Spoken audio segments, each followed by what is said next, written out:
Hello students, welcome to this session.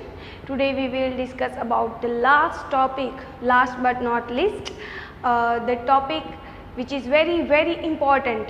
The last topic of this chapter number 8, that is the nucleus.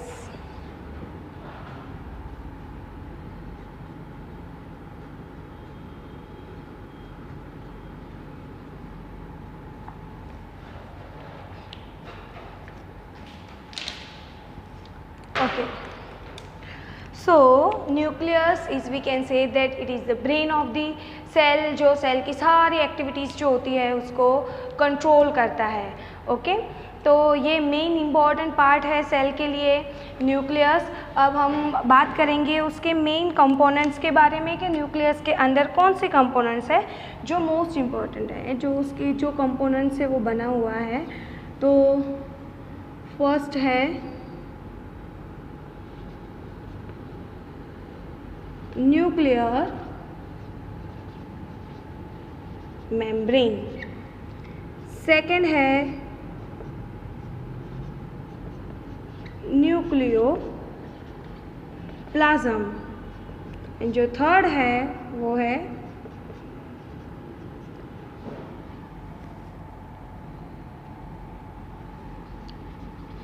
Nucleolus. Okay So there are three main components of the nucleus: nuclear membrane, nucleoplasm and nucleolus. चलो अब उसके structure थोड़ा सा देख लेते हैं. तो मैं एक स्ट्रक्चर न्यूक्लियस का ड्रॉ कर रही हूँ.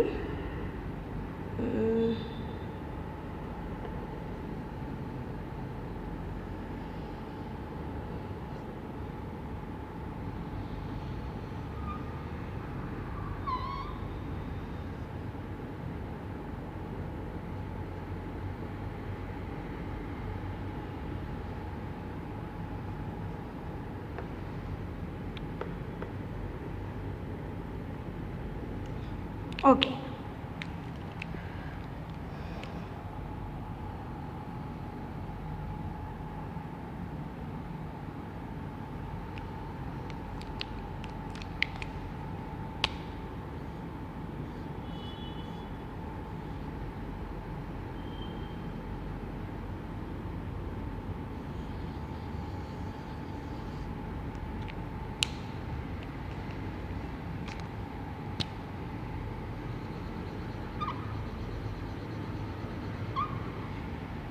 चलो अब इसका लेबलिंग कर देते हैं.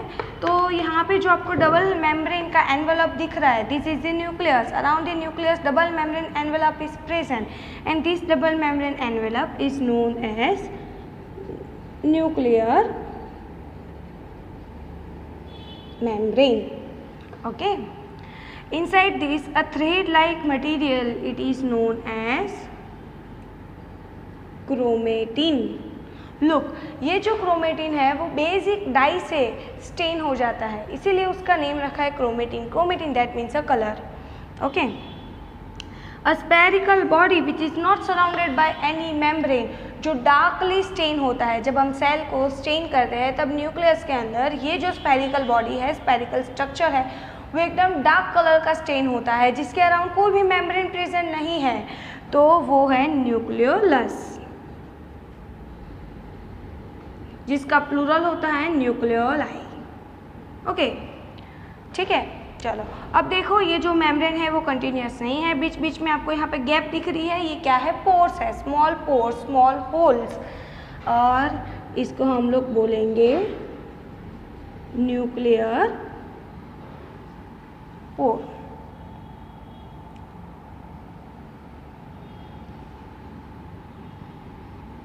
ठीक है. न्यूक्लियर पोर का फंक्शन ये होता है कि वो न्यूक्लियोप्लाज्म, देखो इसके अंदर जो फ्लूइड होता है, the fluid part is known as the nucleoplasm.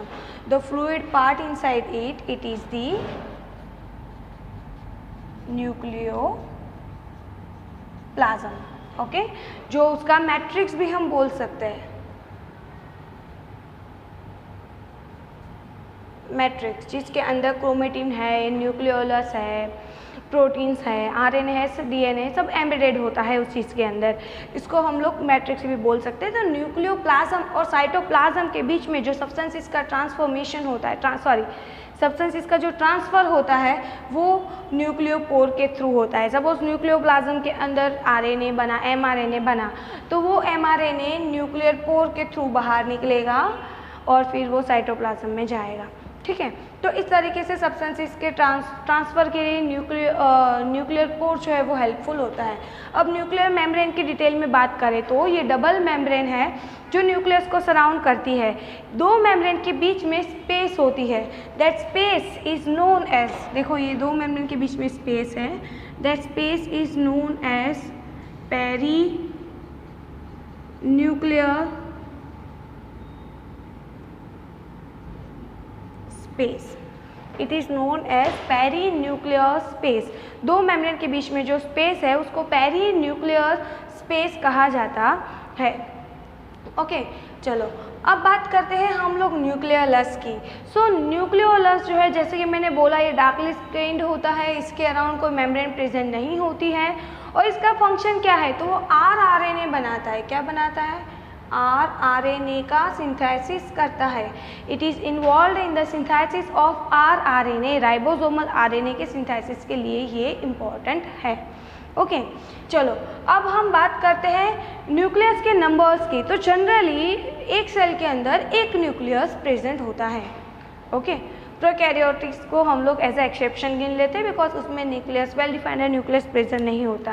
बाकी हम सेल्स की बात करें तो नॉर्मली सेल के अंदर वन न्यूक्लियस प्रेजेंट होता है, बट कुछ सेल्स जो होते हैं उसमें न्यूक्लियस के नंबर जो है वो वेरी करते हैं। ओके, जो जैसे कि जो सेल्स ऐसे होते हैं जिसमें मैनी न्यूक्लियस प्रेजेंट होते हैं, एक से ज़्यादा न्यूक्लियस प्रेजेंट होते हैं, उसको हम सिंसिटियम कंडीशन बोलते हैं। More than one nucleus is present inside it. जैसे कि स्केलेटल मसल्स जो है उसके सेल्स में एक नहीं एक से ज़्यादा न्यूक्लियस प्रेजेंट होते हैं। ये एक एग्जांपल हुआ। ठीक है, तो कुछ सेल्स ऐसे होते हैं विच लैक्स द न्यूक्लियस, जिसके पास न्यूक्लियस नहीं होता है। तो टू एग्जाम्पल्स है उसके, वन है RBC, human RBC, red blood cells, जिसमें न्यूक्लियस प्रेजेंट होता नहीं है, इसीलिए उसका लाइफ स्पान होता है 120 डेज, जिसके अंदर न्यूक्लियस प्रेजेंट नहीं होता है। और अगर हम प्लांट की बात करें तो प्लांट में जो सीव ट्यूब्स, फ्लोएम के बारे में आप लोगों ने पढ़ा होगा, तो जो सीव ट्यूब्स के जो सेल्स होते हैं उसके पास भी न्यूक्लियस प्रेजेंट होता नहीं है, बट वो कंपेनियन सेल से एकदम टाइटली कनेक्टेड होता है, तो उनका सारा मैकेनिज्म उसके थ्रू चल जाता है। Okay, clear?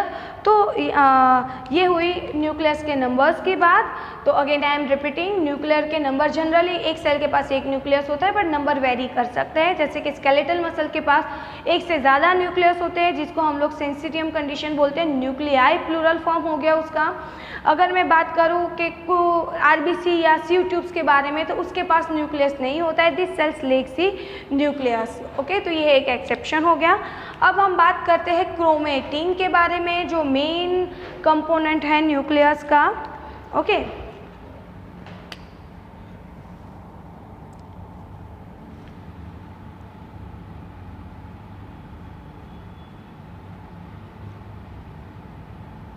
क्रोमेटिन क्या है, वो किससे बना हुआ है? क्रोमेटिन जब न्यूक्लियस होता है इंटरफेस में,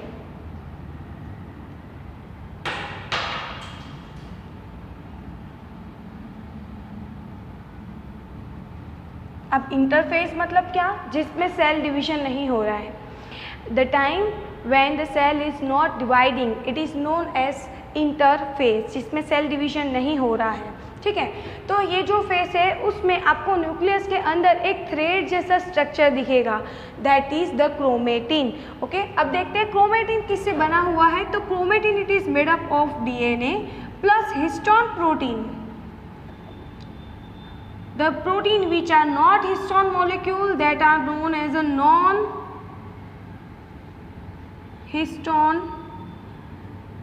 proteins, plus some RNA molecules are also present inside it. तो ये किससे बना हुआ है? DNA plus histone plus non histone proteins and RNA molecules. तो these are the components of the chromatin thread. इसके अंदर DNA प्रेजेंट होता है। अब जब सेल डिवीजन हो रहा होता है तब ये जो क्रोमेटिन है वो कंडेंस होता है और वो बना देता है क्रोमोसोम। ठीक है, अगर मैं ह्यूमन बीइंग की बात करूँ तो क्रोमेटिन के अंदर जो DNA प्रेजेंट होता है उसकी लेंथ होती है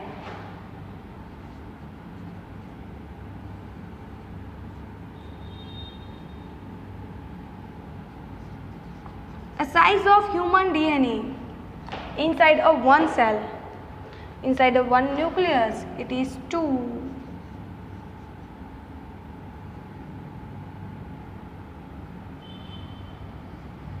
मीटर। कितनी होती है? 2 मीटर जितनी उसकी लेंथ होती है। The length of the DNA molecule inside the human nucleus it is the 2 metre. Okay, ये जो 2 मीटर DNA है अब वो पैकेज होगा क्रोमोसोम के स्ट्रक्चर में। जब सेल डिवाइड होगा तब तो वो क्रोमेटिन से क्या बना देगा? From the chromatin it will form a chromosome. क्या बना देगा? वो क्रोमोसोम बना देगा। तो let's see the structure of the chromosome.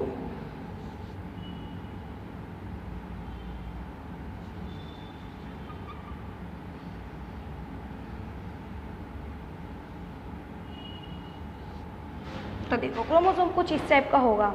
तो जब ये क्रोमेटिन होगा उसके अंदर DNA होगा, हिस्टोन मॉलिक्यूल्स जो है वो उसको हेल्प करेंगे रैप करने में, कंडेंस होने में। उसका जो पैकेजिंग की प्रोसेस है वो आप नेक्स्ट स्टैंडर्ड में डिटेल में पढ़ोगे मॉलिक्यूलर बायोलॉजी में। अब देखो वो इसमें कुछ इस तरीके से रैप होता जाएगा, हिस्टोन उसको रैप होने में हेल्प करेगा, क्वाइल्ड होता जाएगा इन शॉर्ट, और वो एक क्रोमोसोम के स्ट्रक्चर में पैकेज हो जाएगा। ठीक है, अगर मैं ह्यूमन बीइंग की बात करूँ तो ह्यूमन बीइंग के अंदर ऐसे 23 pairs of the chromosomes present होते हैं। कितने प्रेजेंट होते हैं? 23 पैर्स प्रेजेंट होते हैं। मतलब टोटल कितने हुए? 46 क्रोमोसोम्स हुए। कितने क्रोमोसोम्स हुए? 46 क्रोमोसोम हुए जो आइडेंटिफाइड हो गए हैं, 46 क्रोमोसोम्स। तो 23 पैर्स प्रेजेंट होती है ह्यूमन बीइंग के अंदर। क्रोमोसोम कुछ इस तरीके का अपीयर करता है। क्रोमोसोम के अंदर हमारा जेनेटिक मटेरियल DNA प्रेजेंट होता है। DNA के अंदर जीन्स प्रेजेंट होते हैं जो हमारे सारे फिनोटाइप के लिए रिस्पॉन्सिबल है, बॉडी की सारी कैरेक्टरिस्टिक के लिए रिस्पॉन्सिबल है, जैसे कि colour of the eyes, pattern of the hair, जैसे कि वेवी है, स्ट्रेट है, कर्ली है, okay, height of the body, सारी चीज़ें जो हमारी कैरेक्टरिस्टिक है it is depend on this DNA। Okay, चलो अब हम बात करते हैं क्रोमोसोम के कितने टाइप्स हैं। लुक, आप लोगों को पता ही होगा कि न्यूक्लियस के बेसिस पे ऑर्गेनिज्म को 2 ग्रुप के अंदर डिवाइड किया गया है। एक तो है प्रोकैरियोट्स जिसमें वेल डिफाइंड न्यूक्लियस नहीं होता है, दैट मीन्स प्रिमिटिव न्यूक्लियस, और दूसरा है यूकैरियोट्स जिसमें वेल डिफाइंड न्यूक्लियस प्रेजेंट होता है। ओके, अब हम बात करेंगे types of chromosomes. Look, there are 4 types of the chromosomes are present according to the location of centromere.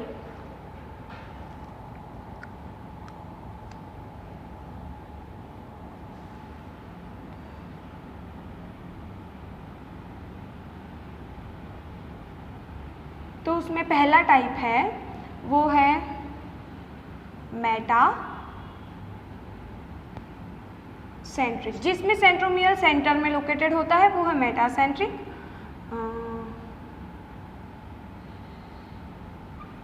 ये देखो, ये है क्रोमेटिड होता है, ये मतलब कि आर्म्स है, ये क्रोमोसोम के आर्म्स है। ठीक है, ये अपर आर्म है, ये लोअर आर्म है, ये वाला अपर आर्म है, ये वाला लोअर आर्म है। अब देखो, अगर मैं क्रोमोसोम के स्ट्रक्चर की बात करूँ तो क्रोमोसोम के अंदर यहाँ पे सेंट्रोमियर के पास साइड में डिस्क प्रेजेंट होती है, जो मैंने यहाँ पे आपको ग्रीन कलर से शो की है। a disc shaped sites are present which is known as kinetochore. ये साइट का नेम है kinetochore. This is the site for the attachment of the spindle fibres. जब ड्यूरिंग द सेल डिवीजन, जब cell division हो रहा होता है तब सेंट्रियोल में से, जैसे कि हमने पहले आगे के प्रीवियस लेक्चर में बात की कि सेंट्रियोल में से स्पिंडल फाइबर्स अराइज होते हैं जो क्रोमोसोम के साथ कनेक्ट होते हैं, बाइंड होते हैं, अटैच्ड होते हैं. वो काइनेटोकोर है जो साइट है जहाँ पे स्पिंडल फाइबर्स अटैच होंगे. ठीक है, चलो अब हम चलो फिर से यहाँ पे वापस आते हैं. तो फर्स्ट टाइप है मेटासेंट्रिक, जिसमें सेंट्रोमियर सेंटर में लोकेट होता है, बाकी अपर आर्म और लोअर आर्म दोनों सेम साइज के रहते हैं. अगर हम सेकेंड टाइप की बात करें तो वो है सब मेटासेंट्रिक. कौन सा टाइप है? सब मेटासेंट्रिक, जिसमें जो सेंट्रोमियर है वो थोड़ा सा ऊपर की साइड होता है, जिसकी वजह से वन आर्म जो होता है वो शॉर्टर हो जाता है compare to the another arm.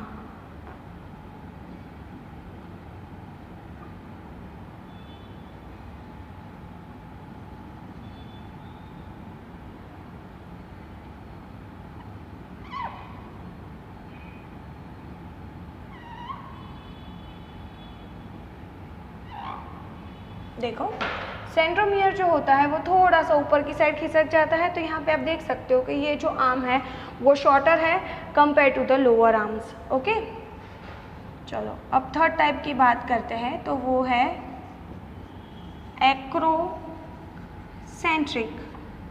ठीक है, तो एक्रोसेंट्रिक में क्या होता है?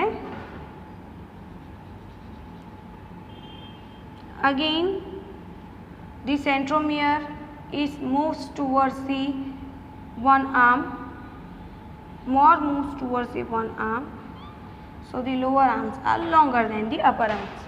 Okay, ये देखो इससे भी थोड़े से छोटे हो गए आर्म्स, अपर आर्म.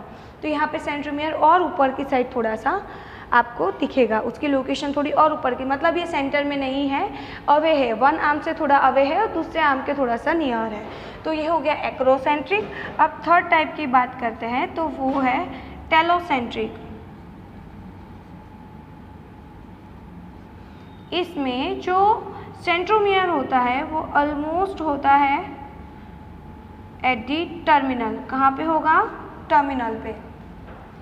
तो ये देखो यहाँ पे कहाँ पे है, वो टर्मिनल पे प्रेजेंट है centromere, at the terminal, at the and. Okay, this इसलिए इसको क्या बोला जाता है? टेलोसेंट्रिक बोला जाता है. ओके, नाउ ये हो गई क्रोमोसोम की लोकेशन के हिसाब से उसके टाइप्स. ये शॉर्टर आर्म है और ये वाला जो है वो लॉन्गर आर्म है. ठीक है, अब देखो अब हम बात करते हैं कि कुछ क्रोमोसोम्स ऐसे प्रेजेंट होते हैं जिसके ऊपर आपको एक स्ट्रक्चरल कंपोनेंट देखने मिलेगा. ठीक है, ये जो स्ट्रक्चरल कंपोनेंट है, ये फ्रेगमेंट है, वो फ्रेगमेंट को हम बोलते हैं सैटेलाइट. जो क्रोमोसोम का पार्ट नहीं है, जो क्रोमोसोम का पार्ट नहीं है बट क्रोमोसोम की सरफेस के ऊपर प्रेजेंट होता है, जो आपको डिस्टिंग्विशली दिखेगा, जो स्टेन नहीं होगा. ठीक है, जो प्रॉपर स्टेन नहीं होगा, ऐसा नॉन स्टेन्ड जो पार्ट है वो है सैटेलाइट. इसको हम लोग बोलेंगे सैटेलाइट बोलेंगे. क्या बोलेंगे? सैटेलाइट बोलेंगे. ठीक है, ये जो सैटेलाइट है वो उसका फंक्शन होता है, वो आइडेंटिफाइंग मार्कर है, जिसकी वजह से आप वो क्रोमोसोम्स को इजीली आइडेंटिफाई कर सकते हो. जैसे कि एक जनरली वो एक्रोसेंट्रिक क्रोमोसोम के ऊपर ह्यूमन बींग्स में जो उसके न्यूक्लियर कोई भी क्रोमोसोम के ऊपर हो सकता है, बट ह्यूमन बींग्स में एक्रोसेंट्रिक क्रोमोसोम के ऊपर आपको ये सैटेलाइट्स दिखेंगे. तो उसके नंबर्स है 13, 14, 15, 21 एंड 22. तो 13, 14, 15, 21 एंड 22 नंबर के जो क्रोमोसोम है, हर एक क्रोमोसोम की पैर को नंबर दिया गया है. तो ये जो 23 पैर्स है उसको नंबर दिया गया है. उसमें से ये जो नंबर्स है 13, 14, 15, 21 एंड 22, इसके ऊपर सैटेलाइट्स अभी तक ऑब्जर्व किए गए हैं. मिनिमम एक न्यूक्लियस के अंदर 4 जितने सैटेलाइट क्रोमोसोम्स प्रेजेंट होते हैं, जिसका फंक्शन है it act as a identifying marker. ठीक है, जो क्रोमोसोम सैटेलाइट बियर करते हैं उसको बोला जाता है SAT क्रोमोसोम. क्रोमोसोम्स, क्या बोला जाता है? SAT क्रोमोसोम, सेट क्रोमोसोम्स बोला जाता है। ओके, सो यहाँ पे हमारा न्यूक्लियस का जो टॉपिक है वो होता है कंप्लीट। अब हम बात करेंगे लास्ट टॉपिक की, जो टू लाइन्स के अंदर आपको दिया है माइक्रो बॉडीज़। तो माइक्रो बॉडीज़ क्या है? तो ये स्मॉल वेसिकल्स है जिसके अंदर एंजाइम्स या प्रोटीन्स जो है वो ट्रैप्ड होते हैं। ओके, जो साइटोप्लाज्म में फ्रीली मूव करते हैं, केमिकल रिएक्शंस, जो बायोकेमिकल रिएक्शंस होते हैं, इसमें उसकी ज़रूरत होती है, उसकी नीड होती है। तो ये सारी रिएक्शंस कहाँ पे होती है? साइटोप्लाज्म में। तो स्मॉल वेसिकल्स के अंदर ये एंजाइम्स जो है या प्रोटीन्स जो है वो स्मॉल वेसिकल्स के अंदर रैप्ड होके और फिर साइटोप्लाज्म के अंदर ट्रैप होके साइटोप्लाज्म के अंदर घूमते हैं, जिसको हम क्या बोलते हैं? माइक्रो बॉडीज़ बोलते हैं। ओके, सो यहाँ पे हमारा चैप्टर नंबर 8 जो होता है वो होता है complete. I hope you like this chapter explanation. Okay, thank you.